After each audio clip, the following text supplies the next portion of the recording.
What's up, guys? So today's video I'm going to keep as short and sweet as possible because my videos are turning out really long and I'm trying to reel that in a little bit. But today is kind of what I've decided to be my tech review / tutorial / whatever I want it to be day. And today we're talking about my 5 tips for editing and starting out in Davinci Resolve. So that's exciting. We're going to go ahead and just skip all the formalities and dive right in. So here we go. Also, I don't have an intro yet. I'm still working on one. So I'm not going to roll an intro. We're just going to go right into it. Now, tip number 1 for me was an important one, which is kind of when you first hit the splash screen in Davinci where it presents you with all your databases and all your projects that you have set up. And the biggest thing for me that's important is being able to edit and do your things on the go. So what I'm going to show you is how to create a mobile database that you can take wherever you go, like this guy. I carry this with me everywhere. It has all of my vlog edits on it. First thing you're going to do is start up Davinci Resolve. And we'll go ahead and wait for this guy to load up here. Now once Davinci opens up, you're presented with the database splash screen, which this gives you all of your local databases that you've created as well as your mobile ones and all of your projects. So each one of these databases holds projects that I work on, whether it be for my vlog or for my company. What we're going to do is we're going to create a new database. So we're going to go down here to this new database button, go over to create, give it a name. Can't use capital letters, so keep that in mind. It has to be a lowercase. And then we're going to browse to my mobile studio drive. Now I'm using Windows. I don't have a Mac, so I won't be showing my tutorials on the Mac, but generally the settings are pretty much the same. So we're going to go ahead and create a new folder here. Name that test DB. Click select and hit create. And now you have a mobile database you could take with you.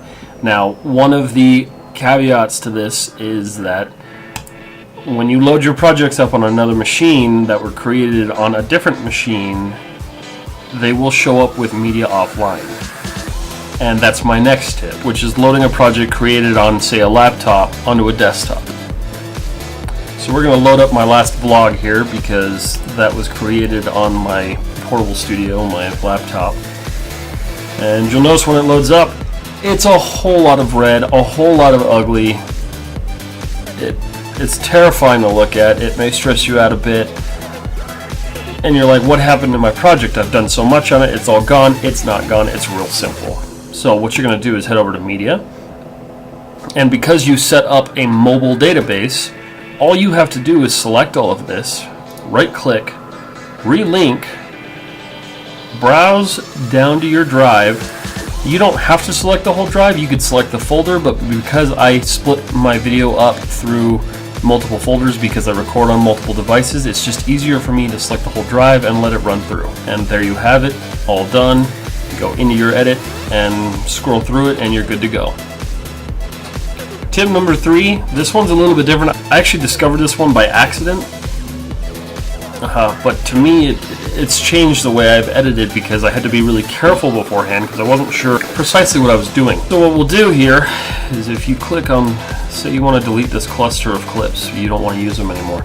You hit delete, it takes the whole project and shifts it over, which pretty much ruins everything you've done, especially if you're going back and doing cleanup work.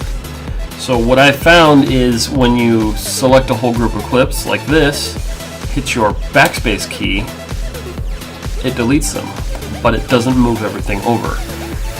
It's kind of weird that Davinci set it up that way, or Blackmagic, whoever actually designs this application, but at the same time, super helpful to know that there is a way to delete your footage in your timeline without actually moving everything over and completely screwing up your project.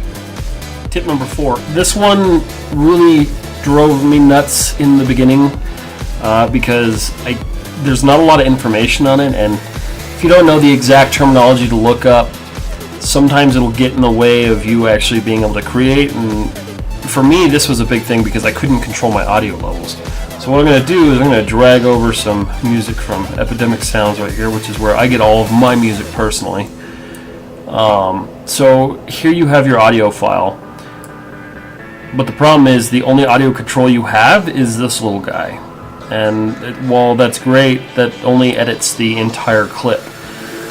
Normally in Davinci there is a small little icon down in this corner, but for whatever reason it will disappear at completely random times and it'll leave you kind of annoyed.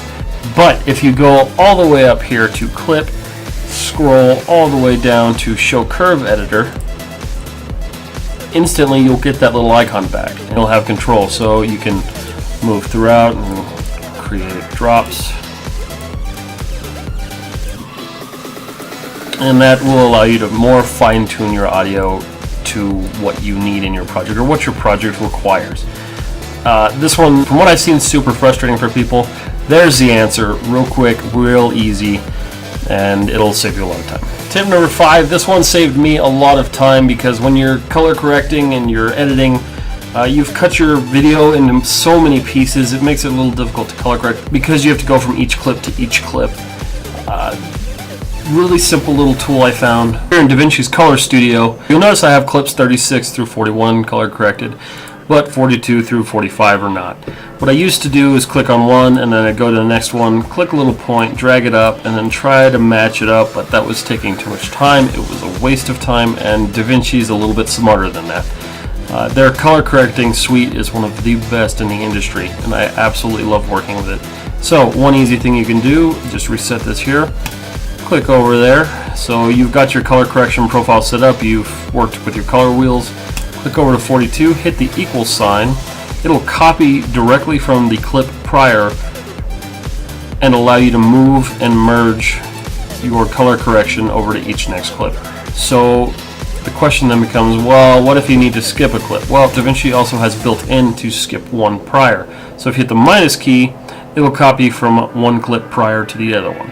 I run into this a lot where I have edits change, camera view, whatever it is, and sometimes I'll need to copy from that prior frame. So that's it for this video. First one that I've done, just finding a screen capture software that wasn't ridiculously expensive was an absolute nightmare. I hope you like it. I'm going to continue doing more about Davinci Resolve as I move through it and as I learn more about it. I'm looking forward to doing more of these videos. These videos really excite me because they're kind of fun to share what I've learned with other people, and I feel like they're useful. So if you haven't yet, give this video a like. If you're not following me, you should be following me because I'm doing cool stuff. Other than that, you guys have a great day, and I'll see you guys in the next video.